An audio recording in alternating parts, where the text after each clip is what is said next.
এনায়েতুল্লাহ আব্বাসী, যদি ওনাকে আমি কাছে পাইতাম, এই যে জুতা আছে না, এই জুতা দিয়ে তার 2 গালে আমি মারতাম। এনায়েতুল্লাহ আব্বাসীকে, এই দেখেন জুতা, এই জুতাটি দিয়ে আমি ওর গালে মারতাম। আসসালামু আলাইকুম ওয়া রাহমাতুল্লাহ। প্রিয় বন্ধুগণ, আশা করি সবাই ভালো আছেন। আলহামদুলিল্লাহ। মিজানুর রহমান আজহারি হুজুরের মাহফিলে 10 লক্ষ, 15 লক্ষ, 25 লক্ষ মানুষ দেখে আব্বাসীর পাগল হয়ে গেছে।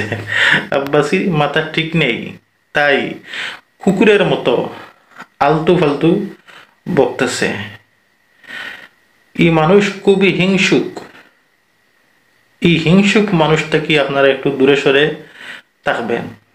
উনি কারো ভালো কিছু দেখতে পারে না। এনায়েতুল্লাহ আব্বাসী, যদি ওনাকে আমি কাছে পাইতাম, এই যে জুতা আছে না, এই জুতা দিয়ে তার 2 গালে আমি মারতাম।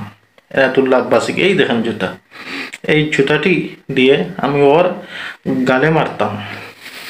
এই মানুষ হিংসুক, মুখে দিয়ে যা আসে ফতুয়া তাই দেয়।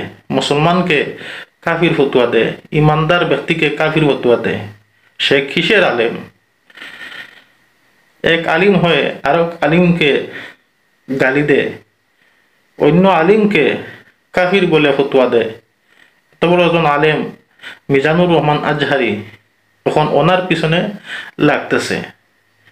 ওর হিংসা হচ্ছে এত মানুষ দেখে, ওনার এত জনপ্রিয়তা দেখে। এই ধরনের আলিম থেকে আপনারা সাবধান থাকবেন। এদের কাছ থেকে ভালো কিছু পাবেন না। এরা জাতিকে ধ্বংসের দিকে ধাবিত করে। এনায়েতুল্লাহ আব্বাসী, শয়তানের ইলিম যতই হোক, শয়তানি ছাড়বে না। আর ইলিম তো শয়তানেরও বেশি ছিল। আব্বাসীর ইলিম থাকতে পারে, কিন্তু আমল নেই। এদের কাছ থেকে সবাই সাবধান থাকবেন। যাই হোক, ভালো থাকেন। আসসালামু আলাইকুম ওয়া রাহমাতুল্লাহ।